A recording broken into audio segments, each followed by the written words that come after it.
Dear students, I welcome you all to my today's session, which is on sociology of consumption. Sociology of consumption is a relatively new field of inquiry. However, its roots can be traceable to the 19th century. It has become more popular over the recent years in conjunction with the sociological reality of consumption becoming a central feature of social life today. So, in this module, which is an introductory module on sociology of consumption, we will introduce the following themes, and some of the questions that we will discuss are the following. What does sociology of consumption focus on? How do we understand consumption as a social phenomenon, and how has it changed over time? What are some of the important theoretical works within this field of sociology of consumption, and how do they help us to understand the nature of changes in the consumption as a central feature of social life today? And finally, we will also deal with some of the new notions around consumption which are dominant today. So, coming to the structure of the module, first we will deal with what is consumption and what is sociology of consumption, and then we will go over to some of the theoretical contributions to this field of sociology of consumption. The third part of the module will deal with the theme of globalization and consumer culture, and finally we will also talk about some of the new ways of thinking about consumption, and here we will focus on the notion of sustainable consumption. So, let us begin. The first part of the lecture is about what is sociology of consumption. So, as you know that although consumption takes place in all human cultures, it is only in the 20th century that consumption has begun to appear as a foundational feature of social life and not just an epiphenomenal feature. And sociology of consumption focuses on consumption as a central feature of social life today. And some of the themes that this field of inquiry deals with would include the relationship between consumerism, identity and social status, the rise of consumer culture and its relation to globalization, and the relationship between consumer identity and citizenship, and so on and so forth. So, first we will go to what is consumption. So, Campbell gives us a very simple but comprehensive definition of consumption, and I quote from him: a simple working definition, one that identifies consumption as involving the selection, purchase, use, maintenance, repair and disposal of any given product or service. So, as you can see that this is quite a broad based definition of consumption, where we are talking about not only the use of certain products and services, but we are also talking about its disposal, its repair, its reuse and so on and so forth. And you must keep in mind that consumption can be in the form of goods, or it can be in the form of consumption of services, and in either case it can be material or non-material. And now we go over to the second part of today's lecture, which is on the theoretical contributions to sociology of consumption. And we will begin with one of the earliest theorists who has contributed to this field of inquiry as early as the 19th century, this thinker had contributed to this work in terms of situating consumption as a central feature of social life. So, basically this is one of the first works to engage with the notion of consumption in its own right. And the book in which he discusses this work is titled as The Theory of Leisure Class, which was published in 1899. And two of the central concepts that he discusses in this particular book are conspicuous consumption and conspicuous leisure. In this book, he shows how the nouveau riche, which he calls the leisure class of his contemporary society, subscribed to lavish consumption to basically manifest their social status and social distinction. Another concept that he deals with is the concept of conspicuous leisure, where he says that conspicuous leisure is a feature of social life of the leisure class. Again, this is a class which can afford a non-productive use of time, unlike the working class. And why do they engage in non-productive use of time? Because that is also a way of displaying their social status. This is what Veblen talks about, Thorstein Veblen.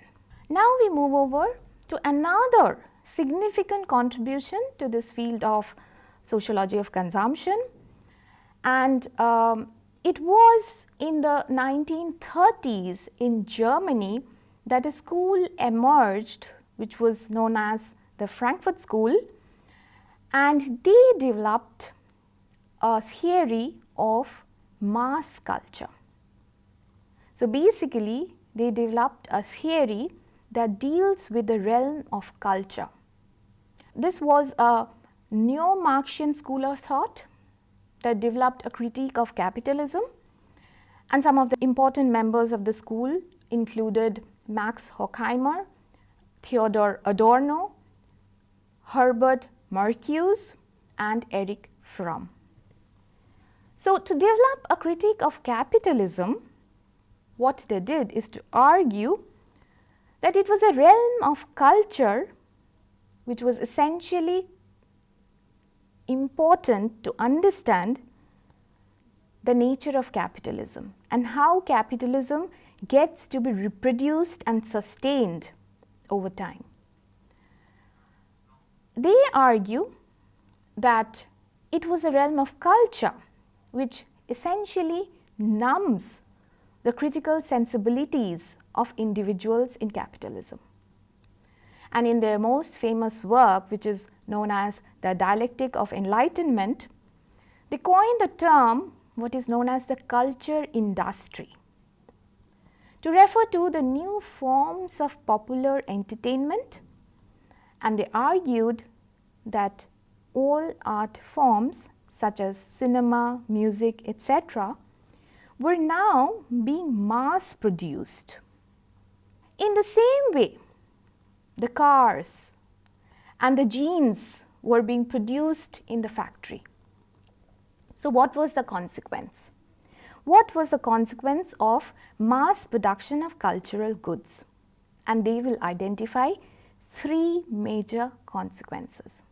First, they argue that it has resulted in standardized, patterned, and passive forms of consumption. Second, this production of mass produced cultural goods also leads to the loss of individuality and spontaneity and the exercise of choice. And the third consequence that they mention is that all art and avant-garde is reduced to mass culture. In other words, it is no longer possible to make a clear-cut distinction between high culture and low culture, because every form of art is now commercially driven. Thus, the Frankfurt School largely views the consumers as a victim of mass culture, where they do not have much agency or ability to exercise their own choices. And now we move over to the third important conceptualization within the field of sociology of consumption. And one of the most illustrious names in this domain is that of the French thinker Pierre Bourdieu. Bourdieu's contribution to sociology of consumption is mainly found in his book, which is titled as Distinction, which was published in 1984. And in this book, he introduced the concept of cultural capital, and he argues that cultural capital is a marker of class position in addition to the traditional basis of economic capital or wealth. So, what is this notion of cultural capital? Cultural capital includes, according to Bourdieu, the knowledge, the skills, education and other related advantages that an individual has inculcated over time, and it largely derives from their class habitus. And cultural capital is a very important basis of class formation as well as class reproduction. And the other concept that Bourdieu introduces, and which is very important for us to recognize, is the concept of taste. So, Bourdieu argues how taste, which also derives from class habitus, operates as a mechanism for maintaining, reproducing and struggling over class distinction. So, taste is very fundamental to maintain class distinction. So, the upper classes distance themselves from other classes based on a creation of a binary of taste for necessity versus taste for luxury, and these are his own terms. So, basically taste of necessity is an appreciation of, for example, food that is filling. On the other hand, taste for luxury would refer to the aesthetic practices of dining that the upper classes would follow. So, Bourdieu argues that this struggle over what counts as culture of necessity, or what is necessity, and what counts as superfluous consumption, which is a luxury, then becomes a field of contestation, and this determines the social and cultural distinction of particular classes. And now we move over to another significant contribution to the field of sociology of consumption, and to speak about this part, we must focus on the rise of a set of studies which was called the cultural studies in the 1980s. So, during the 1980s, the field of sociology of consumption was transformed. The sociology of consumption acquired a centrality as a field of study, with a host of works emerging during this time that sought to recognize consumption as a central feature of social life. The focus shifted from the realm of production to the realm of consumption, which began to be seen as not as an epiphenomena, but something that is worthy of study in its own right. And this shift coincided with the development of semiotic studies, which dealt with the meaning of consumption and a recognition of the important role of culture and the rise of postmodernism. All these developments were part and parcel of a broader cultural turn in sociology. So, what do these cultural studies do? What do they speak about? What do they focus on? And how do they analyze culture as a social phenomena? There is something distinctive about this. So, I will quote from Bloom, and this is what this work has to say about the contribution of cultural studies to sociology of consumption. These cultural studies scholars propose that studies of consumption should focus attention toward symbolic nature of goods and services in order to understand the meanings behind consumption. Understanding consumption choices not merely as instrumental, but as expressive of emotions and desires, of individual agency and choice. This work analyzed social and symbolic exchange by studying how consumption of signs, symbols and images created and communicated social meaning. For example, how brands operate as signs and have symbolic value to establish social status and identity. In relation to this, we will also discuss the particular theme that emerged also roughly during this time, which is postmodernism and consumption. Postmodern consumer society differs in important ways from the modern consumer society. And these postmodern thinkers point out two interesting developments. First, how the subjects of consumption seems to be changing, and second, new sites and processes of consumption have also emerged. So, according to them, consumers in a postmodern world are not dupes of consumer society, but actively appropriate consumer objects and the culture which is propagated through advertisement and image production to create complex and multiple consumer identities.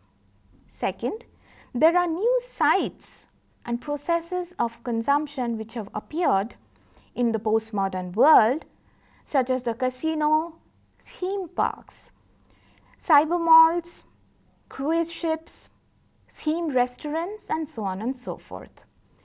The spectacles that define these new sites provide the consumer with greater opportunities to consume and to consume in ways that are experienced as aesthetically positive and fun.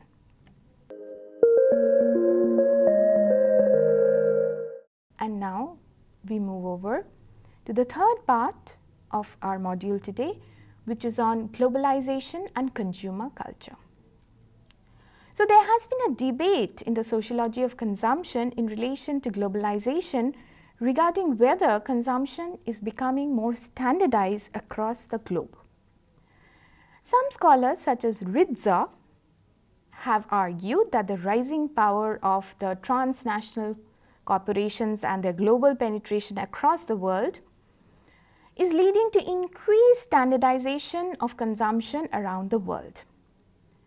He coined the term McDonaldization to refer to this process of cultural homogenization which is happening across the world, where American culture seems to be the dominant influence across the different cultures. Calden and Miller, on the other hand, argue that there is a simultaneous process of localization which is at work, and that the global culture has powerful influence, but it works through the process of localization. In other words, individuals and groups in specific countries incorporate global products and images into their local and national cultural context, either combining them with local products and services, or rejecting them, or reinterpreting them in local terms. In India, there has been a host of studies which have emerged that look at the consumption practices in the post-liberalization phase, and they have focused on what is called the new middle class. And the new middle class has been construed through public discourses as a consuming class, wherein it is their identity as a consumer which has become central to defining them. And this has happened because of opening up of the market post 1990s, which meant that this class had greater access to the global branded products, and they had increasing purchasing power, which ultimately meant that the middle class was being hailed as the new powerful class, heralding the onset of a new India. The study of new consumption, which mostly focused on the new middle class, has largely focused on how consumption shapes social identity. And they have understood people's understanding and behaviors around consumption to understand how consumption practices are geared to meeting aspirations and in turn deciding class belonging and distinction. And now we come to the last part of today's session, which is on the idea of some of the new ways of thinking about consumption, and we will focus on the idea of sustainable consumption. The high levels of consumption promoted by consumer culture, particularly in the developed countries, however, has come under close scrutiny over the recent times. And the concern has been about sustainability of such high standards of consumption. It has been recognized that unsustainable consumption is a major cause of environmental degradation today across the world, and the developed countries have contributed significantly to this. So, the challenge that faces us is to find a path towards a more sustainable future, and it requires radically different ways of living and consuming. Sustainable consumption refers to the use of material, products, energy and immaterial services in a way that their use minimizes impact on the environment, and that human needs can be met only in the present but also for future generations. To discuss some of the problems with this high level of consumption in India, I will discuss some of the issues which have been flagged by Van Wessel, and I quote, "It is important considering major societal challenges India is facing with, including the threat and the already felt implications of climate change in terms of drought, flooding and food security, ever increasing waste and serious air pollution. This is a matter of importance to Indian society at large, including middle class consumers themselves. It's also a question of social justice, with the poor often likely to be more at risk and suffering relatively more of the adverse consequences of the expansion of consumption. It is also a question of taking a broader outlook, considering consumption as more than an Indian question, taking into account the limits of the Earth's capacity to sustain consumption." So basically, she talks about two issues here. One is the issue of environmental degradation, the other is the issue of social equity. Unsustainable consumption is a threat to both of these concerns. Finally, I conclude today's session So basically in this session we have discussed the following. We began with what is meant by sociology of consumption, and then we discussed some of the theoretical contributions to sociology of consumption. We also discussed the particular theme of globalization and consumer culture, and finally we discussed some of the new notions of consumption such as sustainable consumption. Although the beginnings of sociology of consumption can be traced from the 19th century onward, it is only in recent times that it has become a distinctive field of study, and it has developed prominently with a due recognition of the importance of consumption as a central feature of social life today. Thank you for listening, and I hope you will attend my next session. Thank you.